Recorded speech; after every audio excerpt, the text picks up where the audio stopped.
గోదారమ్మ శాంతించింది. ప్రస్తుతం భద్రాచలం వద్ద గోదావరి నీటి మట్టం క్రమంగా తగ్గుతోంది. నిన్న సాయంత్రం 48.6 అడుగులకు చేరిన నీటి మట్టం ఇవాళ ఉదయం నాటికి 47.1 అడుగులకు చేరింది.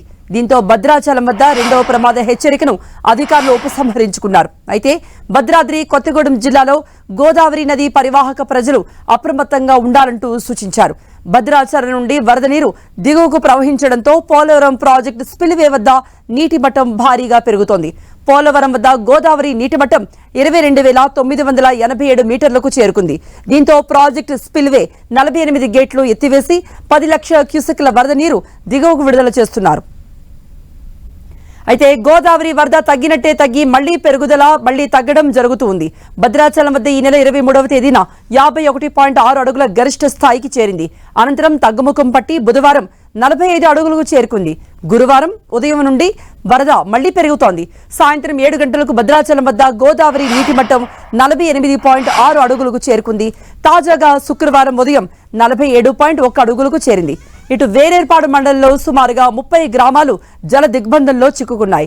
వరద చుట్టుముట్టడంతో ఇళ్లకు వెళ్లే దారి లేక రుద్రంకోట, వేలేర్పాడు, రేపాక గొమ్ము, తాటుకూరు గొమ్ము, నార్లవరం, తిరుమలాపురం గ్రామాల ప్రజలు తట్టాబుట్టా సర్దుకొని భూదేవిపేట, శివకాశీపురం, దాచారం పునరావాస కేంద్రాల్లో బిక్కుబిక్కుమంటూ తలదాచుకుంటున్నారు. పశువుల్ని వేలేరుపాడు ప్రభుత్వం జూనియర్ కళాశాల, బండ్లబోరు, భూదేవిపేట గ్రామాలలో మెరక ప్రాంతాలకు తరలించారు. వరద క్రమేపీ తగ్గుముఖం పట్టడంతో ఆయా గ్రామాల బాధితులు ఇళ్లకు చేరుకుందామనుకునే లోపే మళ్లీ పెరిగిపోతుండటంతో చేసేదేం లేక పునరావాస కేంద్రాల్లో పిల్లా పాపలతో కాలం వెళ్లదీస్తున్నారు. రుద్రంకోటకు చెందిన పలువురు సమీపంలో గుట్టపై గుడారాల్లో తలదాచుకుంటున్నారు. రుద్రంకోట, రేపాక గొమ్ము గ్రామాలలో ఇళ్ల వద్ద ఉన్న పలు కుటుంబాల వారు పడవలపై మండల కేంద్రానికి చేరుకుని నిత్యావసరాలు కొనుగోలు చేస్తున్నారు. గోదావరి ఉగ్రరూపాన్ని దాల్చడంతో ఇటు తెలంగాణలో ప్రియదర్శిని జూరాల ప్రాజెక్టుకు వరద ఉధృతి కొనసాగుతోంది. ప్రాజెక్టులోకి 2 లక్షల క్యూసెక్ల నీరు వచ్చి చేరుతోంది. భద్రాద్రి జిల్లాలో తాలిపేరు ప్రాజెక్టుకు వరద కొనసాగుతోంది. నిర్మల్ జిల్లాలో బాసర వద్ద గోదావరి పొంగి పొర్లుతోంది. అటు మేడిగడ్డ బ్యారేజీ వద్ద 7 లక్షల క్యూసెక్ల వరద నీరు పైనుండి వస్తోంది.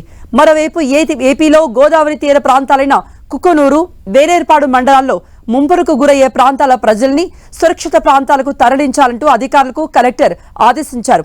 అటు శ్రీశైలం జలాశయానికి వరద ప్రవాహం క్రమంగా పెరుగుతోంది. జూరాల ప్రాజెక్టు నుండి 2,50,000 క్యూసెక్లు, సుంకేశ్వర ప్రాజెక్టు నుండి 2,000 క్యూసెక్ల వరద ప్రవాహం శ్రీశైలానికి వచ్చి చేరుతోంది.